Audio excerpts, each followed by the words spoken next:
All right, so we're going to spend a couple of days on 4.4 because it's all about graphing sine and cosine. And then eventually we're going to get into 4.5, 4.6, where we'll be graphing tangent and secant and cosecant. It turns out, though, if you can graph sine and cosine, then the other four are pretty easy because they're all based off of this. So we want to get really confident with this. You're going to want your graphing calculators out today because that's how we're going to check all of our work. Most of your homework over this is going to be on handouts. And I'm not providing answers to it because the answers are right here on your graphing calculator.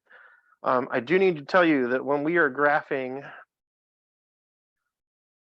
sinusoidal functions, which is what these are, sines and cosines are both sinusoidal, we most of the time, almost all the time in this class anyways, we are going to want to be in radian mode instead of degree mode. So go ahead and switch your calculator over right now. Now this is going to be important because sometime in this homework assignment, I did give you a couple problems from sections 4.1 and 4.2 just to keep those skills sharp. So if you do end up doing a problem where your angle's in degrees, you're going to have to remember to switch your calculator back. Okay, and when we do our test over chapter 4, there will be a very strong at the beginning. I'll say, go ahead and look through the problems and make yourself a note. Where do you need to be in degree mode? Where do you need to be in radian mode? When we're graphing sines and cosines, we usually want to be in radian mode. We'll come back and do some more stuff with that in a second, but let's talk through the idea of a sinusoidal function. I want to give you some vocab. So let's talk about the picture first. So this is a sinusoidal, also sometimes called a periodic function because it repeats. Think about like at the library, when you check out a periodical, you're checking out what types of things. What are periodicals? You guys maybe you don't even know this anymore. Like magazines and newspapers are periodicals. Why are they periodical? Because they come out on a regular basis, right? It's a weekly or a monthly thing. So if I were to continue graphing this, it would actually keep doing the same thing. It would kind of keep trending in that same direction, going up and down in both directions. What we're looking at here is one period. So one period is sort of one basic pattern before it starts repeating itself. So this is called the period, and we denote that with a capital T.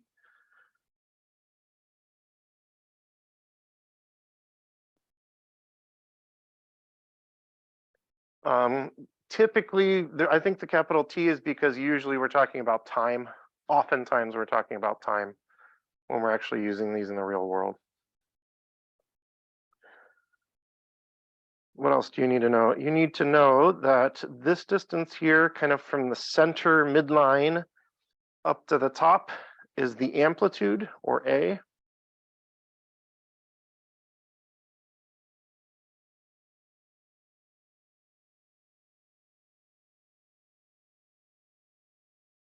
And that's about all we need to know for what we're going to do today. So we got amplitude and period. There is another one that comes into play, frequency. We don't do much with frequency, but frequency is equal to 1 over T. So those of you who are musicians deal in frequencies pretty commonly. Does anybody know the frequency of an A? 440 hertz. That means if you were to look at a sound wave on an oscilloscope, you would see 440 of these repetitions over the course of 1 second.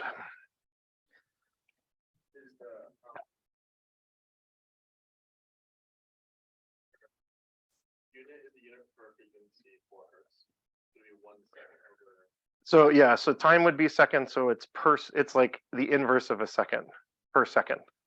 So it's cycles per second is what frequency is, cycles per second. So it's periods per second that you're seeing. So you would see 440 copies of this all stitched together, and that would all happen in 1 second.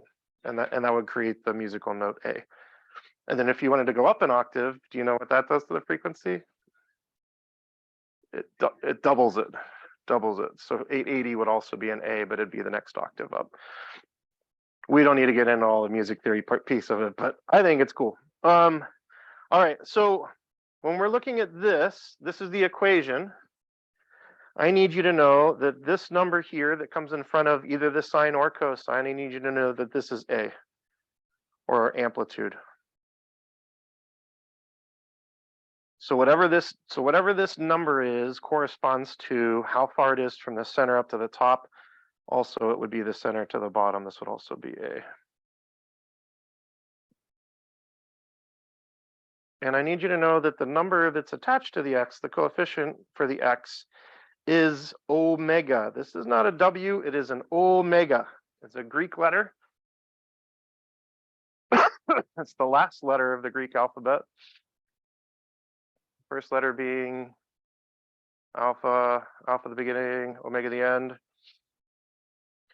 And omega does not appear on the graph, but it is related to the period by the following equations.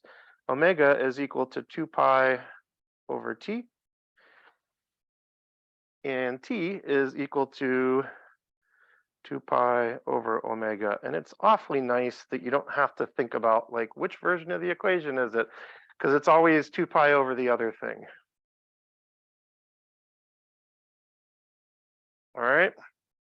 So one of the things we're going to be doing quite a bit in this unit is converting between t and omega. So let's practice doing that. So if I knew that the period was 10, that would mean 10 seconds or 10 units wide would be how wide our sinusoidal was.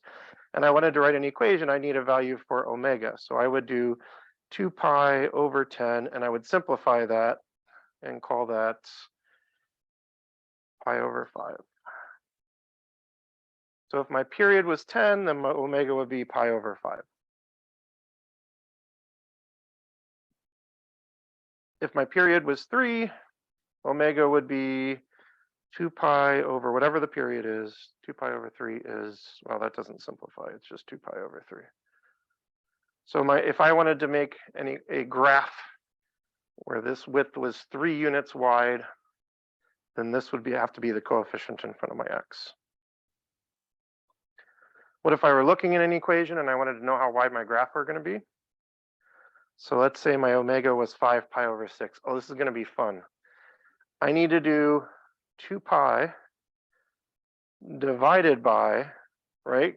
Because over omega means divided by, right? 2 pi divided by 5 pi over 6. And you learned how to divide fractions way back in the day, didn't you? Keep, change, flip. So that's 2 pi times 6 over 5 pi. And the pi's are going to cancel. And we're going to end up with 12 on the top and 5 on the bottom. 12 over 5 would be my t, my period. 12 divided by 5, 2.4.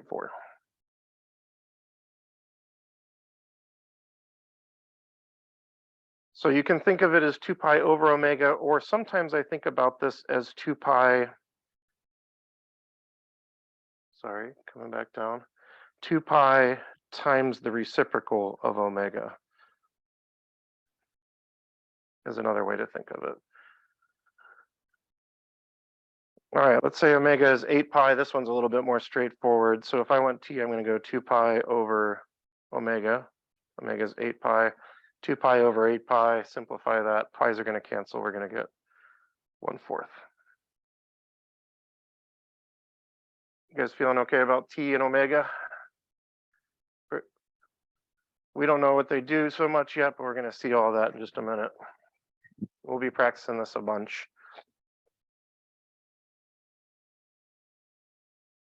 All right. So this is going to seem like a whole bunch of disconnected stuff till we start pulling it all together. You guys just got to trust me on this, okay? I've been teaching this, and this is different from any way I've ever seen this taught, but it's been working out pretty well for my students so far. All right. I want to show you what a period of sine and cosine look like, and also what negative sine and negative cosine look like. Now think back to your transformations. When I put a negative out in front of something, what does it do? It just flips it, right? So whatever I have up here, we're expecting to just see a mirror image of it down here, flipped over the x-axis.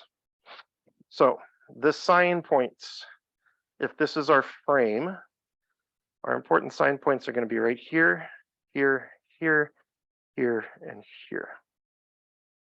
When we connect that with a nice smooth line, this is not jagged, doesn't have any pointy bits. Makes a nice kind of S shape. That is what one period of a positive sine looks like. So if we just flip that, now this little star here, I'm going to call my anchor point. And for today, we're going to say that anchor point's at the origin. So you can imagine this line running down the center as the x-axis. So if I put a negative in front of this, you just said this thing was just going to flip over the x-axis. So if I drew that, it would look like this.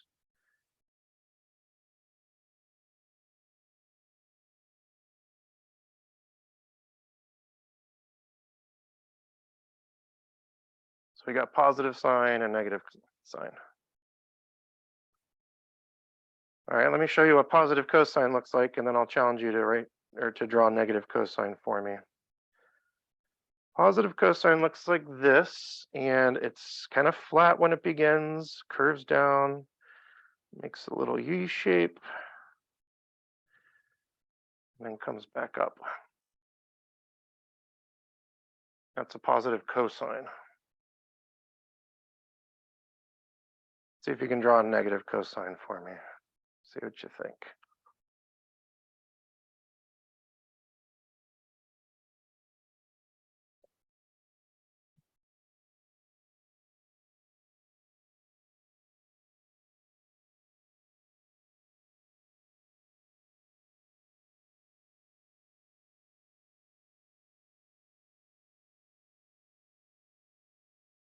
Is that what you drew? Awesome. Do you notice that the cosine and negative cosine do not go through that anchor point? That means when we're graphing them today, when you graph a sine and a cosine, is it going to go through the origin or no? Cosines are not going to go through the origin because this anchor point here is going to be our origin when we graph.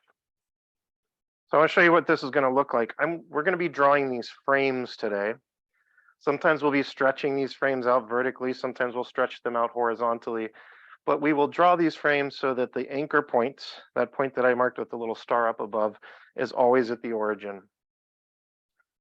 Once we figure out how wide and how tall our box is going to be, and how are we going to figure that out?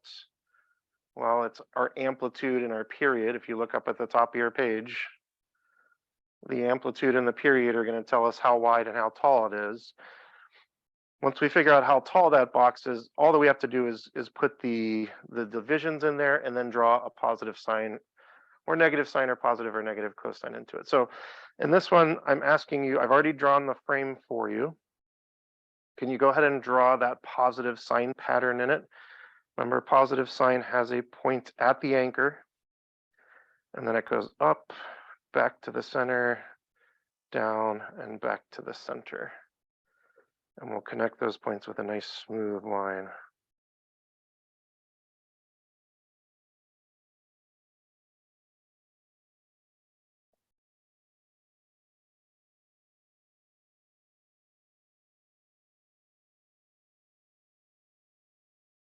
Guys with me?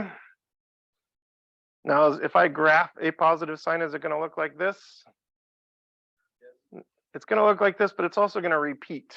We're not going to see it start at 0 and end at 4. It's going to keep going in both directions. So what I'm going to do now is I'm going to repeat this pattern. So notice that this is 4 units wide. Is that the amplitude or the period when I'm talking about it being 4 units wide? That's the period. So why don't I go ahead and make another box right to the right of it that's also 4 units wide.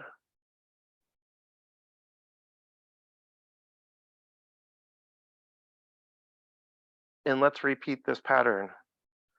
Now notice we've already got our first dot is already there because the end of the period should match up with the beginning. And then we're going to go up, center, down, center again. So now I've drawn a second period.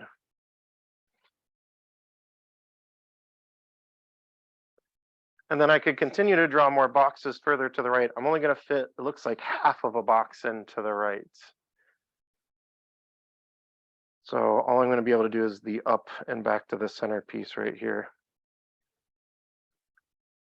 Now there's a more convenient way to do this, okay?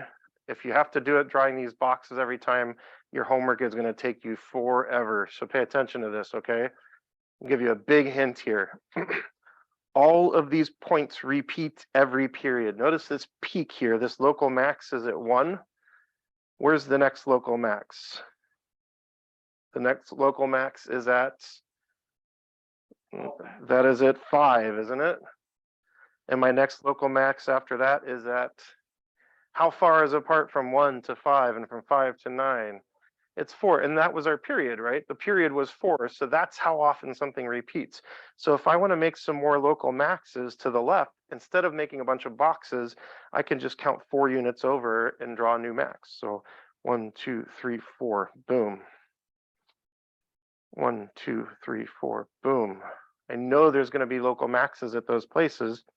I didn't count correctly for that last one, sorry. Because you're going to see that repetition every 1 period, and our period was 4. Do you think the local mins are going to follow that same pattern? They're going to be 4 units apart? How far apart are these 2 local mins? They are 4 units apart, aren't they?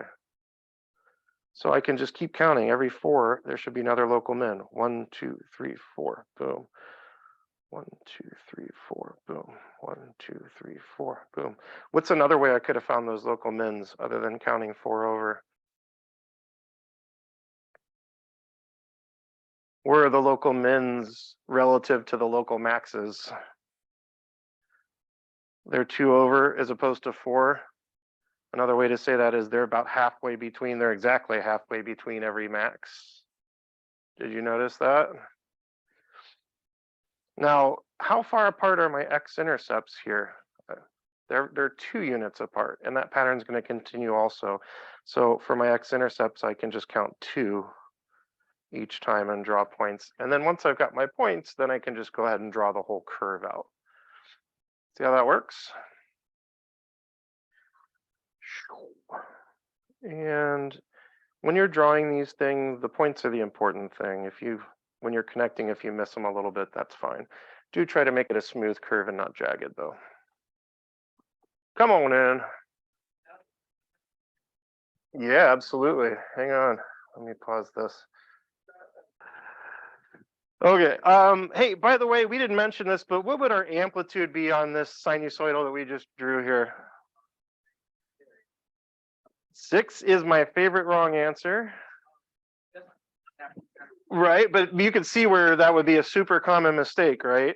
So the amplitude would be from the center to the top, which is 3. It's also the same, should be the same distance from the center to the bottom. So the amplitude would be 3, period is 4. Let's talk about amplitude and period on this one before we actually draw it. What's our amplitude this time around? From the center to the top is 1. So our amplitude would just be 1 here. And the period? What's our period? How wide is this frame altogether? 8. So the period would be 8. This time they're trying to get us to do a negative cosine. So remember, a negative cosine is going to start at a minimum. Positive cosine would start at a max, but negative starts at a min. And then it just kind of does that, goes up to a max and comes back down. Like a little hill, yeah. So let's use what we just learned a second ago. I'm actually going to do it the opposite this time. I'm going to do my x-intercepts first. How often are we going to see an x-intercept when we look across this thing? How far apart are these 2 x-intercepts? See how they're 4 units apart? So the next x-intercept is going to be 4 units apart over here also. So let me count over 4, and we'll just go ahead and fill out all the x-intercepts first.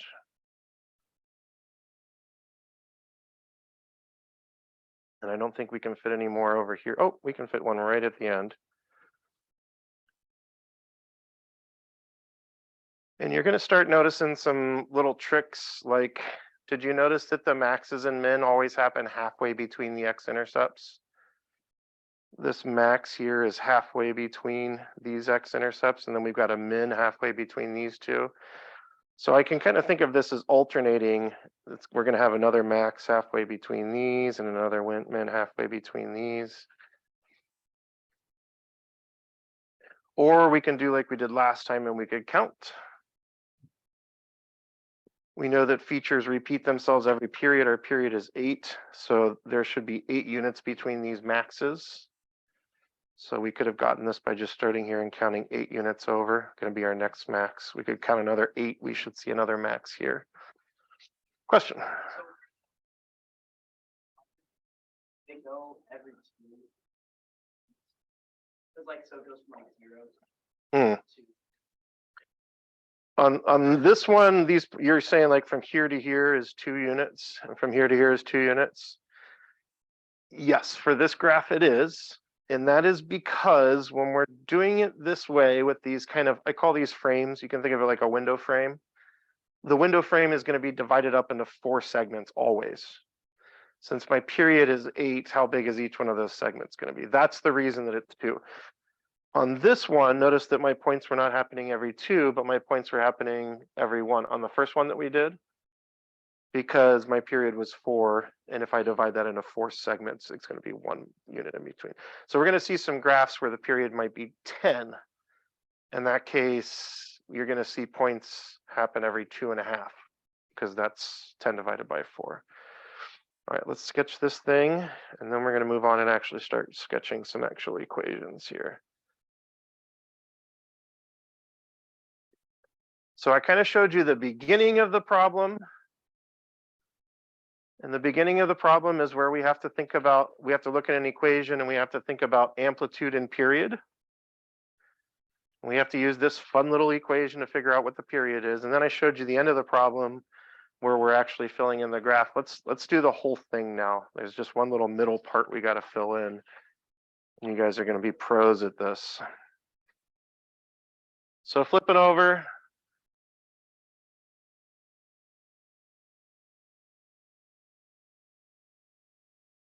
All right, now can you look at this equation, example number 5 here, and tell me what the amplitude is? Anybody want to take a guess? Yes, you can. You okay? Do you need someone to go with you? Okay. Take a guess. 3, good guess. Any other guesses? I'm not saying it's wrong. Any other guesses? Anybody want to go -3? One of those is another one of my favorite incorrect answers. Amplitude's always positive because it's a distance. Okay, so the amplitude is 3. That negative is going to come into play though, because what does the negative tell us? We're looking at a negative cosine, right? Why don't we go over here and sketch really quickly what the negative cosine is going to look like? You're going to get really used to drawing these little boxes.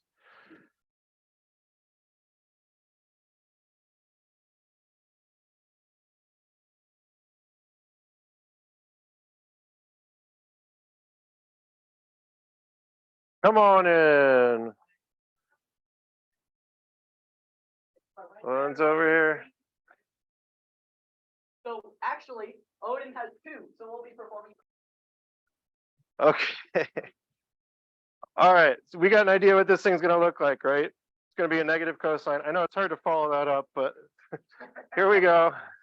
We're back to sinusoids, guys. Yay! All right. So I know what this thing's going to look like, and we know how tall it's going to be. Like from the center to the top, how tall is it going to be? It's going to be 3. Our amplitude was 3, right? So we're going to go 3 up from the center. And how wide is this thing going to be? Well, I don't know that yet. That's t, and I don't have t. I know what omega is. Do you see omega in the equation? Omega is that pi over 2. Can we use that and find t? T is 2 pi divided by that. Or we could think 2 pi times the reciprocal of it.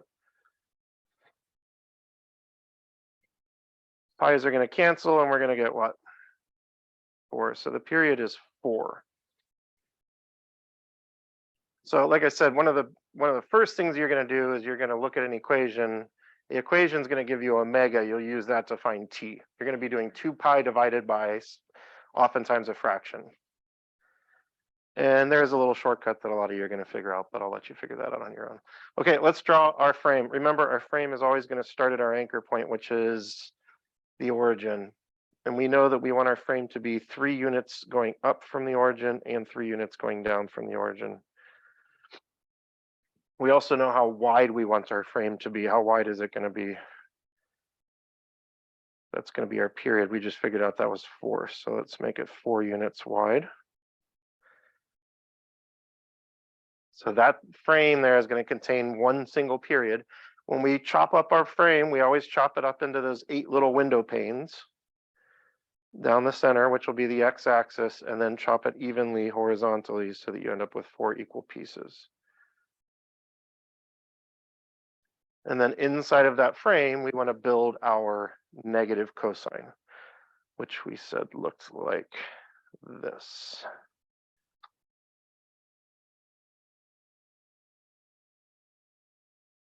So this is kind of our basis period. And then from this, we can construct the rest of the curve. We just need to repeat this going off all the way to the right and all the way to the left.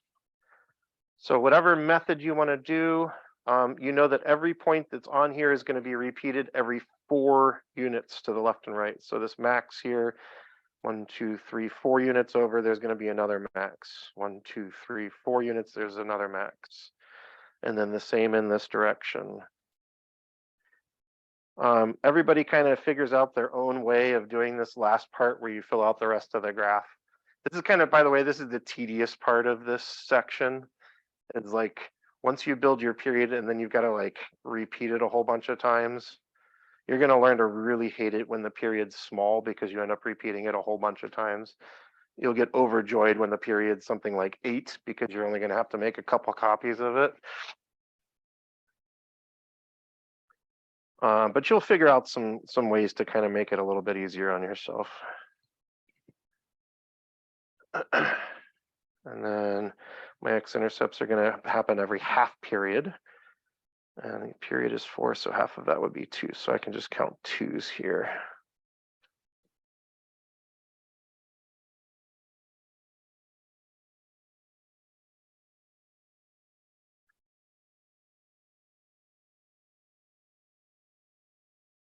And remember, nice curves, smooth curves, no jagged edges on these sinusoidals.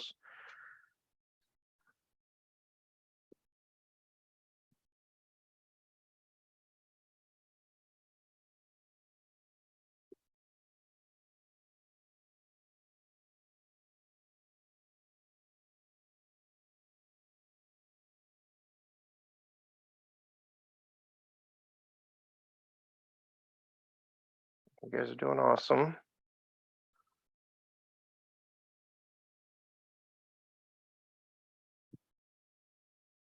Okay, once you get that done, we're going to switch over to our graphing calculators. So get those fired up. Again, check and make sure you're in radian mode.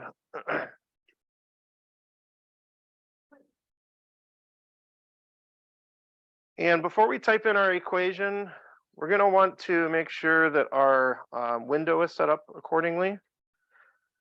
So if you would go into your window menu, if I look at this picture, notice my x values go from -10 to 10.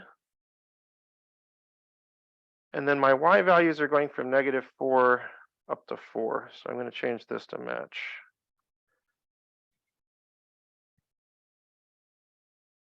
And then one other thing I'd like you to do before you type your equation in, could I get everybody to look up here for just a second? Tell me if you need a moment. I don't want you to miss this. Could you please hit second zoom? This menu is going to look different depending on which version of the calculator you have. There's going to be more options if you've got the newer version. I like to turn my grid on for these graphs. What this is going to do is put a bunch of dots on the screen. If you've got the newer version and you have an option for grid lines, I think it says, I would turn that on. That's actually going to make a grid. The dots are going to look a little bit different. I don't have anything graphed right now. That's what it's going to look like. Oh, I have x squared graph, I guess. So it's going to give me like dots, and those dots are basically just showing me like not the actual grid lines, but the places where they intersect. So it just helps me to make sure that my graph is going up 3 and down 3. So now I'm going to go into my y equals, clear that out, and type in the equation. We said it was -3 cosine parentheses pi over 2 x and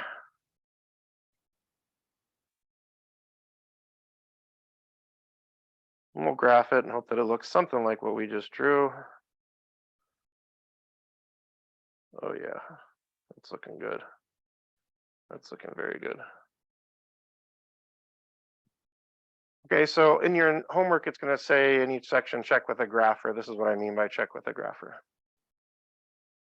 Okay, you guys doing all right? Let's do one more together. Then I'm asking you to do a couple on your own. Okay, look at this next one here. Tell me what our amplitude is this time. Amplitude is 1. There's a little invisible 1 sitting out in front of there. So we already know how tall our box is going to be. It's going to go from the origin up and down by 1. So this one's not going to be nearly as tall as the last one.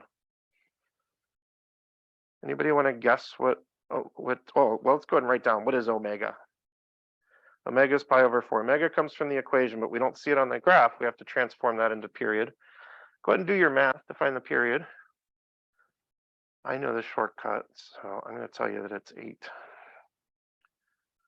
Anybody else figure out the shortcut yet?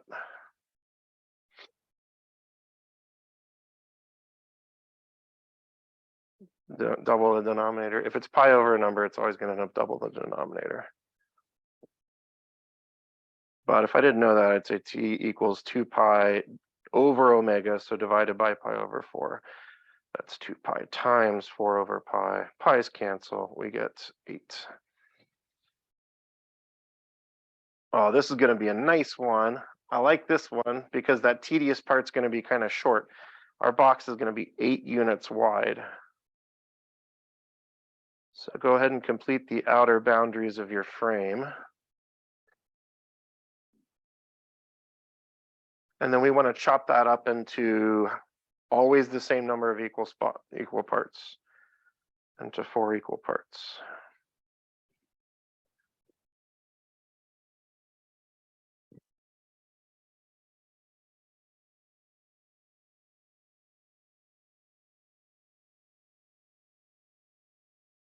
All right, this is a positive sign. Feel free to flip the page back over if you need to remind yourself what a positive sign looks like.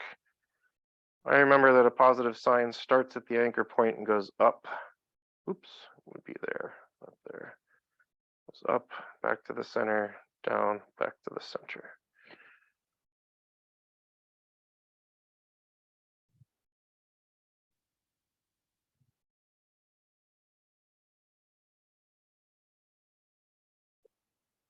And I like that the period's nice and wide this time because it means when we go to copy to the left and to the right, we don't have as much work to do. So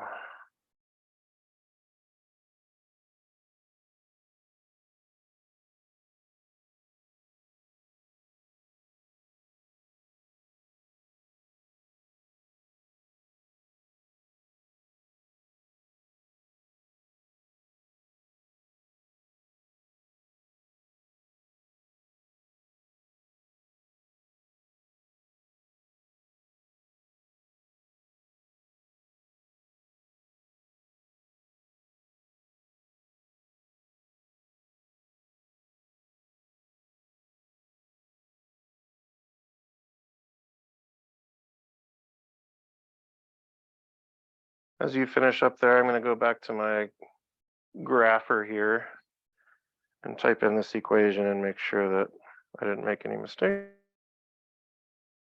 And you are going to make some mistakes as you're doing these. So if you see something that doesn't quite look like what you have, it's all right.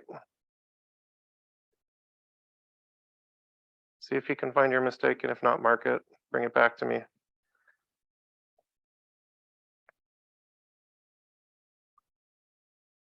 All right, so now that we've done a couple of these together, I'm going to challenge you guys to do 7 and 8 down below. See what you can do with those. You're going to love these ones, both of them, actually, pretty amazing. While you're doing that, I'm going to get Matthew's quiz ready to go. I'll show you all what it looks like.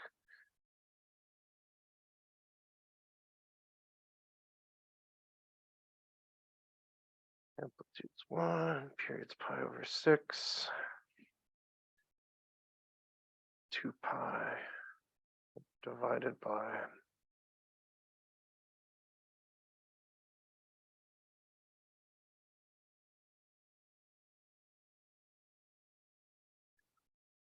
all right. So there are some times when it's handy to make a little sketch before you actually draw the graph. Can I get your attention here and talk to you quickly about 8? Some of you probably already got this figured out. The period's 12, which is not going to fit on my graph, right? And I can't just start shifting this around. We will start shifting, but not in a format like this. So I'm going to go ahead and make a sketch of this off to the side. Here's my little frame. Could you guys go ahead and make a sketch of that real quick?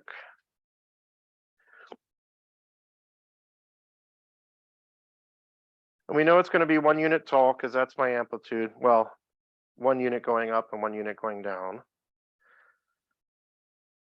Now, if I start the left edge of this at the origin at 0, where's the right edge going to end up? At 12, right? So where's this mark going to be that's kind of halfway between? 6. And how about this one that's halfway between 0 and 6? 3, and right here, 9. Okay, and this is going to be a sign, a positive sign, which looks like this, right? All right, so I'm going to go ahead and draw as much of the box as I can. I know it goes up and down 1, and I can't draw the whole box, but I can go all the way to the edge of the graph here. And because I made a little sketch up here, I know where my vertical lines are going to be. I know there's going to be one here at 3 and 6 and 9, and I'm not going to be able to do the end of the period. And I know sine starts at the anchor point, goes up, comes back to the center, goes down. And if I had enough room, I would have another point over here where it'd come back to the center, but I don't. But that's fine. We only have to draw that portion of it. Question? Is 1 and -1 considered asymptotes for this? That's a good question. I don't think they are, but I could be wrong on that because it's not approaching, getting closer and closer and closer to it. It approaches it multiple times, and it actually does hit 1 and it does hit -1. Although you can cross an horizontal asymptote. Let me get back to you on that. Feel free to do some research and get back to me if I forget. All right, what about going this way? Can we use what we know to figure out the dots going over this way? How far apart are the maxes? The maxes are going to be every 12 units, right? Because the period's 12. So I could start here at 3 and count over 12, and that would get me to my next max. I got a min here at 9. I could count over 12 from that. I know I'd have a min there. And then my x-intercepts appear to be happening every half period. They always will. Half a period would be 6, so I can start here at this x-intercept and count over 6. And I got enough to make myself a nice little smooth curve here. These last two, I have not put them into my calculator to graph them. You guys are going to have to trust me on that just for the sake of time because we need to move on to the next sheet. We're doing great, though. How are we feeling, guys? Can you give me your thumb meter right now on how we're feeling about graphing these things? Okay, and hey, I got great news for you. Day 2, the only thing we're going to do is instead of always starting our graph at the origin, we're going to move it around. We might move our origin up 3 and over 5. So we'll be dealing with horizontal and vertical shifts, and that's it. So that's what we're going to be doing on Thursday.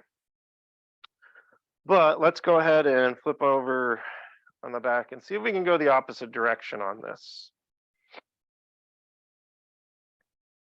Okay. So here's what I want you to do for the opposite direction. And I'd like you to get in this habit because it's going to help you later. Okay.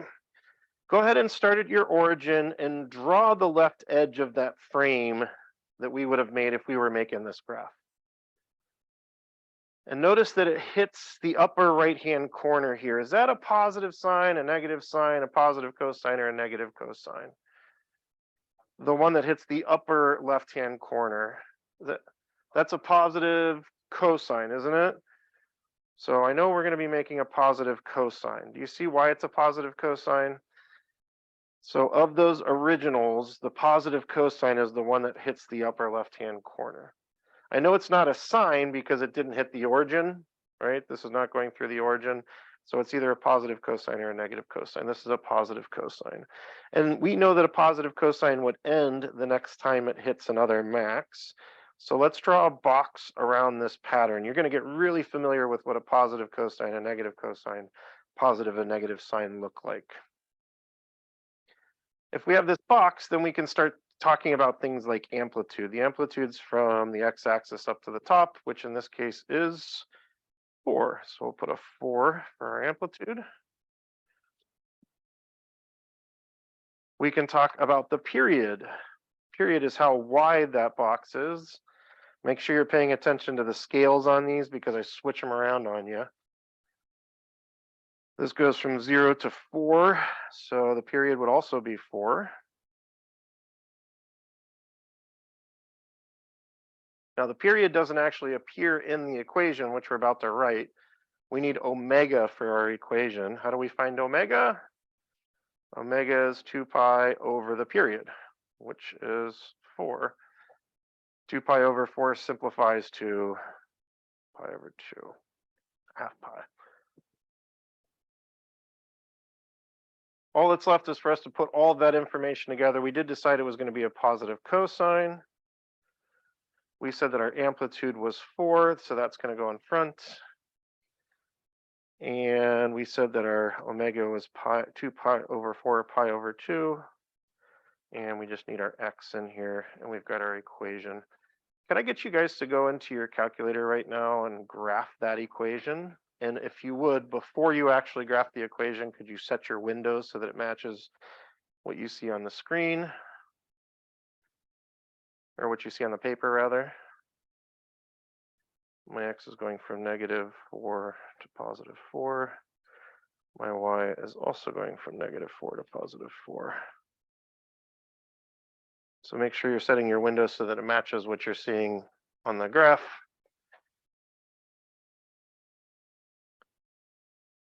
And y equals, we said, 4 cosine pi over 2 x. Oh, that looks beautiful.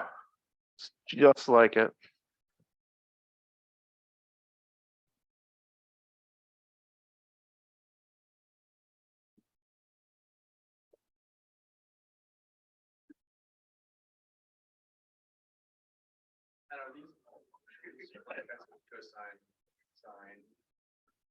They are functions, yes. Secant and cosecant, are those functions too? Yeah. I remember like the inverse. Okay, so little review. Is this a function? Does it pass a vertical line test?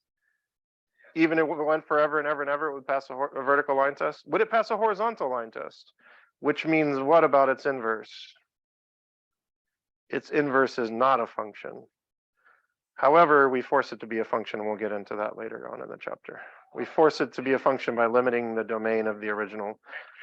So, all right, that's way ahead of us. Look at this next one. Draw the left-hand edge of your box. And as you look to the right here, what are you seeing? Are you seeing a positive sign, a negative sign, a positive cosine, a negative cosine? Notice it goes through the origin. What's that? That narrows it down to sine. Sine's the one that goes through the origin. And it's going negative first, so it is a It's a negative sign. Negative signs, remember the period will always start and end with the same thing, right? So sometimes it's a little tricky for people to pick out what the period where it actually ends. It started at the origin going down. I need to end it where it's at the origin going down again. Be careful with your period this time. T is not 2. Look at the scale on this thing, and you need to watch the scale on the homework too. What is how wide is this? It's not 2.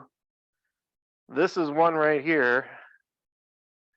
It's only half of that. T is a half. Watch the scale. I'll switch it up on you, okay? Watch that on your homework too. It can get frustrating. What about amplitude? Amplitude's 3. And omega is going to be what? 2 pi divided by 1/2 will be 2 pi times 2 over 1 will be 4 pi.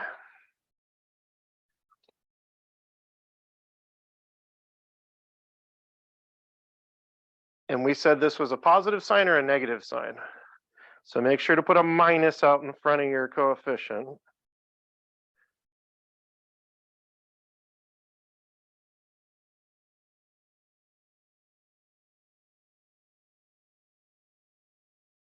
Amplitude is 3. Omega was 4 pi. Don't forget your x. Don't double check, make sure you got your minus out front there. I'm going to check this one in my calculator. I'm going to have to change my window, because this time x is going from -1 to 1. And my x scale has changed. We're not getting a tick mark every 1. We're getting a tick mark every, more than every half. I'd say we're getting a tick mark every quarter, right?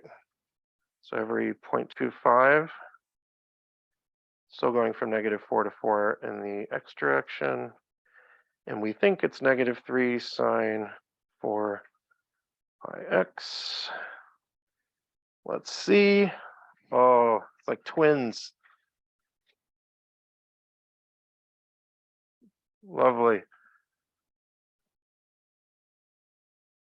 All right, see what you can do with those next two. Number 14 is a little tricky because you can't see a whole period. You're going to have to do a little Sherlock Holmes sleuthing to figure out what your period is on number 14. See what you can do with those two.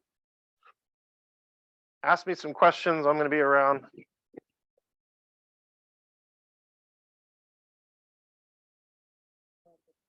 Mhm.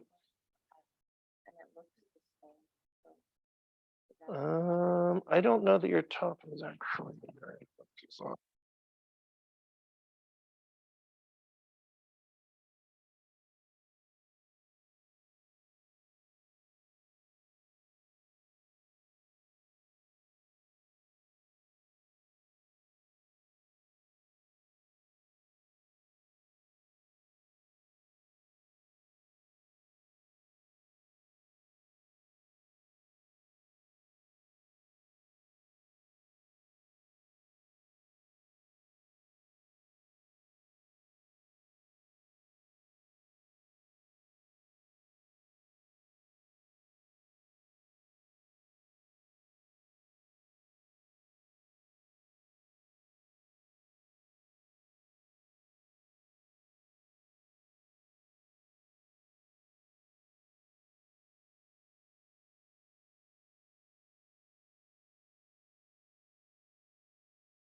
All right, let me catch up to you guys because you're already ahead of me here. It's going to be a negative cosine.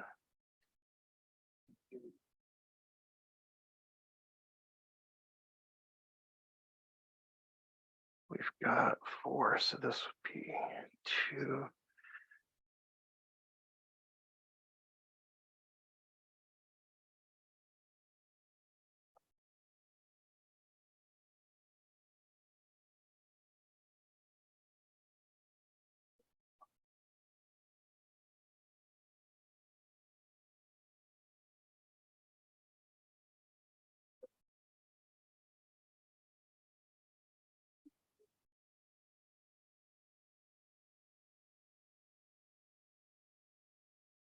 So I saw a lot of people come up with a period of 6 for this last one.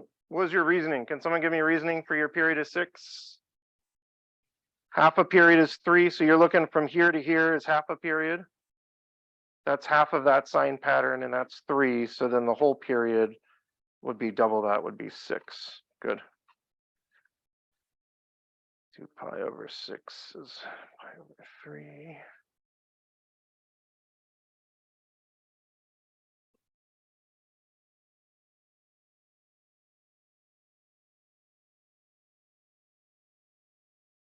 All right.